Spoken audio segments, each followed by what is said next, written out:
merci de nous retrouver sur les antennes de Forio Télévision pour cette info matinale du week-end. En République centrafricaine, où l'Assemblée nationale a ouvert la première session extraordinaire de son année 2022. Il faut dire qu'au terme du décret numéro 22-333 signé par le président de la République en date du 17 août 2022, l'Assemblée nationale est convoquée en session extraordinaire du 19 au 2 décembre de l'année en cours avec comme ordre du jour exclusif l'examen et l'adoption de la loi de finances rectificative 2022. C'est donc dans ce contexte que les travaux de ces assises qui vont durer 15 jours ont été ouverts le vendredi 19 août à l'hémicycle de l'Assemblée nationale sous la houlette de son président Simplice Mathieu Sarandi.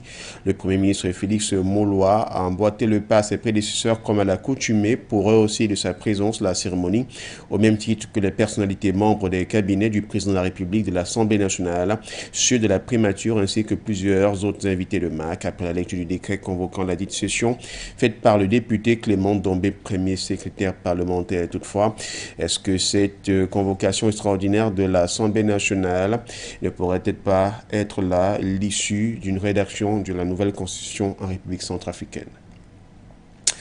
Au Tchad, ouverture ce samedi 20 août 2022 du dialogue national inclusif et souverain présidé par le président du Conseil militaire de transition Mahamat Idriss Déby Itno. La cérémonie d'ouverture sera marquée par une session de discours d'officiels selon le président du comité technique du comité d'organisation du dialogue, Diet Cotard Armand. Les interventions du maire de N'Djamena Ali Haroun et du président de la Commission de l'Union africaine Moussa Fakit Mahamat sont attendues. Enfin, c'est le chef de l'État, Mahamat Idriss Déby Itno, qui devrait conclure cette première partie par son discours. Ce dernier devrait procéder à l'inauguration de la statue de la paix, du pardon et de la réconciliation, déjà installée sur l'esplanade du palais. Tout cela en présence de représentants d'instances régionales, dont la CEMAC, la Banque africaine de développement et la Banque des États d'Afrique centrale. L'après-midi sera principalement dédié à des spectacles pour présenter la diversité culturelle du Tchad. La journée du dimanche servira pour préparer la grande salle du palais au début effectif du dialogue lundi. La durée de cette grande messe est fixée à 21 jours avec un maximum de 30 jours pendant lesquels les autorités tchadiennes vont s'entretenir à cœur ouvert avec les groupes politico-militaires, dont plusieurs chefs de ces groupes sont arrivés en N'Djamena il y a quelques jours, au rang desquels Mahamat Nouri, chef de l'UFDD, et Timan Erdimi de l'UFR, les deux figures de la rébellion tchadienne, sont rentrés en N'Djamena jeudi après plus de 15 ans d'exil. Précisons que le dialogue national inclusif et souverain du Tchad se tient au lendemain de la signature de l'accord de paix de Doha à Qatar, conclu la semaine dernière. Au Sénégal, présidentielle 2024, Ousmane Sonko, candidat, arrivé troisième à la présidentielle 2019, la candidature du jeune leader du PASTEF ne faisait pas de doute pour personne depuis un moment. Ousmane Sonko a officialisé sa dite candidature et en a profité pour tirer à boulet rouge sur Macky Sall, le président actuel du Sénégal, ainsi que de la France. Cette nouvelle intervient dans la foulée législative du 31 juillet 2022. Kwakap Padi. Le principal opposant sénégalais, Ousmane Sonko, a officialisé jeudi sa candidature à la présidentielle de 2024.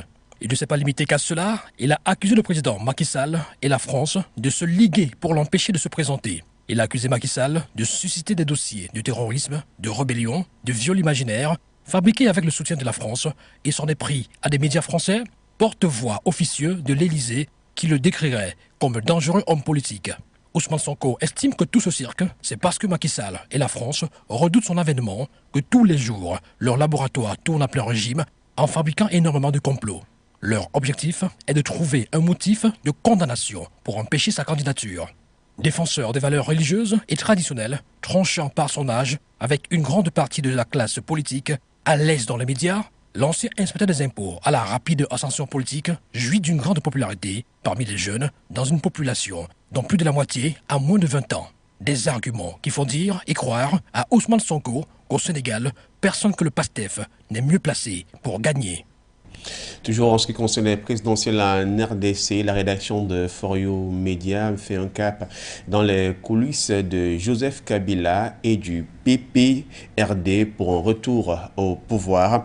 Décembre 2023, de manière idéologique, va se tenir l'élection présidentielle en République démocratique du Congo qui mettra aux prises de plusieurs candidats, dont l'un de plus redoutables, dont le Raïs, le sénateur Joseph Désiré Kabila et ancien président de la République démocratique du Congo.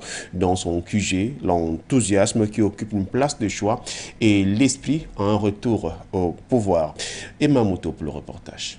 L'heure du retour sur la scène politique a sonné pour l'ancien président Joseph Kabila. La famille politique du reste cherchait un second souffle. Les appétits de reprendre le gouvernail se font de plus voir, soit bras croisés ou déjà l'assiette en main. Chacun espère sans doute avoir droit à sa part. Surtout qu'après avoir dominé la scène politique pendant plus de 18 ans, la formation politique Parti du peuple pour la reconstruction de la démocratie de Joseph Kabila cherche aujourd'hui à rebondir après la perte de sa majorité à la fin de l'année de 2020 et le départ de nombre de ses cadres dans le camp du président Tshisekedi.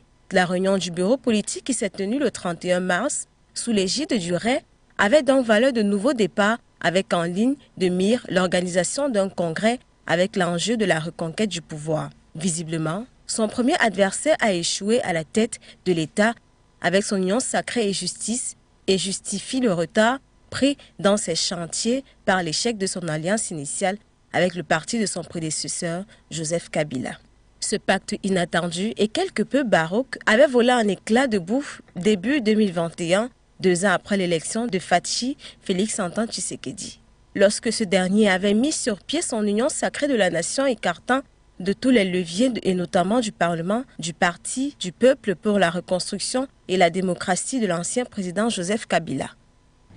Au Mali, lutte antiterroriste, Bamako crée une école de renseignement militaire. Le Mali est déterminé à barrer la voie au terrorisme ainsi qu'à l'insécurité, outre les apports extérieurs, notamment ceux de la Russie. Les autorités maliennes ont annoncé la création d'une école de renseignement militaire. Celle-ci donc aura pour information et but de pouvoir former des jeunes dans la lutte contre le terrorisme et surtout à les préparer dans ce sens-là. Et ceci va assurer la pérennité de la fonction de renseignement. C'était à l'issue du Conseil des ministres tenu le mercredi 17 août 2022. Plus de détails dans ce reportage de Nguéné. Plusieurs rapports de différents ministères sont passés au peigne fin du Conseil des ministres. Sur le rapport du ministre de la Défense et des anciens combattants, le Conseil des ministres a adopté un projet de décret fixant l'organisation et les modalités de fonctionnement de la direction de la sécurité militaire. Et c'est par voie de communiqué que la nouvelle a été actée, en rappelant que la direction de la sécurité militaire a été créée par la loi numéro 95-038 du 20 avril 1995, avec pour mission d'élaborer et de mettre en œuvre les éléments de la politique nationale en matière de renseignement militaire et dont la restructuration en cours des forces armées a révélé l'impérieuse nécessité de relire le décret fixant son organisation et ses modalités de fonctionnement. En effet, le projet de décret adopté apporte des innovations, parmi lesquelles la mise en place de sous-directions chargées des ressources humaines, du renseignement militaire, de la contre-ingérence, de l'analyse documentation, des finances et logistique et la mise en place d'une structure en charge de la coopération avec les services étrangers dans le cadre d'un partenariat transaérien de lutte contre le terrorisme. À cela s'ajoute la création d'une école de renseignement assurant la pérennité de la fonction renseignement et la séparation des domaines du renseignement d'intérêt militaire et de la contre-ingérence. L'annonce de la création d'une école de renseignement intervient au lendemain du courrier adressé à l'ONU par le chef de la diplomatie malienne. Dans sa note, le diplomate Abdoulaye Diop, qui demande une réunion urgente du Conseil de sécurité sur la situation de son pays, accuse la France de soutenir militairement les terroristes au Mali. Cette nouvelle organisation permettra, selon les autorités militaires maliennes, de mieux coordonner les activités de renseignement avec les forces armées et de sécurité ainsi que les corps paramilitaires et de répondre aux défis sécuritaires.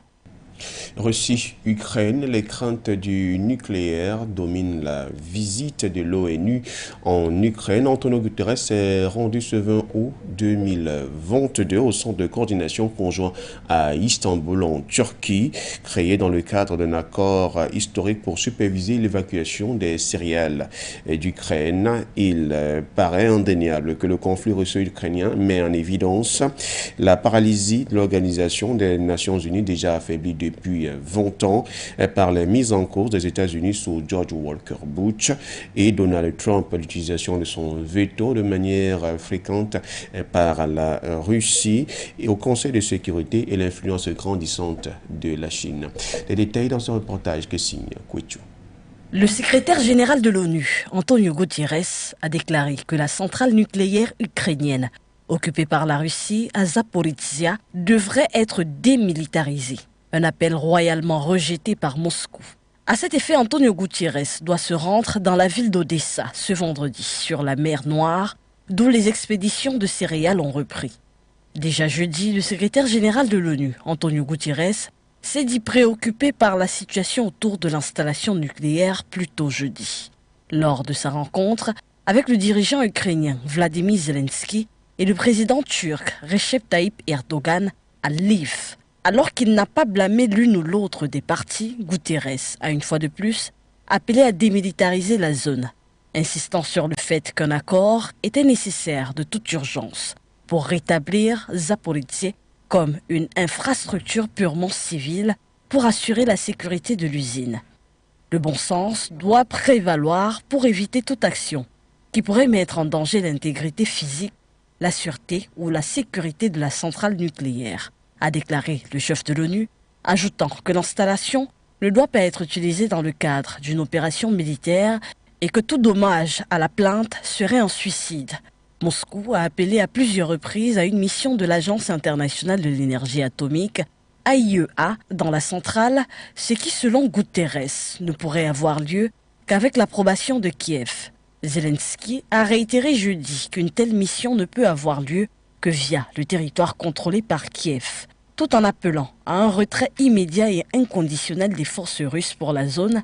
Le ministère russe de la Défense a également averti jeudi matin que l'Ukraine pourrait mener des frappes d'artillerie sur la centrale nucléaire de Zaporizhzhia au lieu de la visite de Guterres et d'Erdogan, puis accusé Moscou d'avoir provoqué une catastrophe sur le site. Les services de renseignement militaires ukrainiens ont répondu en disant que les forces russes pourraient organiser une provocation nucléaire sur le territoire qu'elles contrôlent. En Guinée, une délégation de la CEDEAO conduite par son médiateur Dr Yahi Boni est attendue demain 21 août dans la capitale Conakry.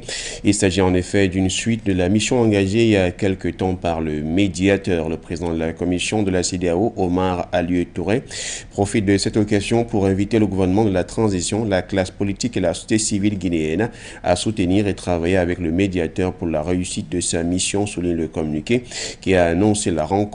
Toutefois, l'arrivée de la médiation interguinéenne intervient dans un contexte où le pouvoir militaire a dissolu le FNDC et l'enregistrement de plusieurs heures. À la suite d'une médiation de la CEDEAO, le FNDC a suspendu le 30 juillet des manifestations pour une durée d'une semaine avant d'appeler à une nouvelle manifestation contre le gouvernement de transition du 17 août, mettant fin à une trêve.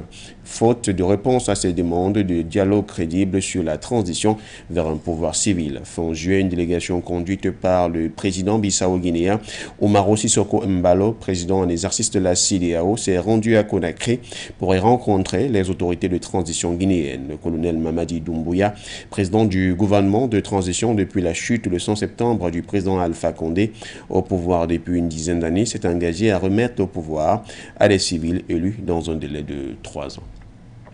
Mesdames, Messieurs, c'est sur cette note de la médiation guinéenne que nous mettons un terme à ce rendez-vous de l'information nationale du week-end. Merci de nous avoir suivis. Les programmes de Feuille Télévision se poursuivent.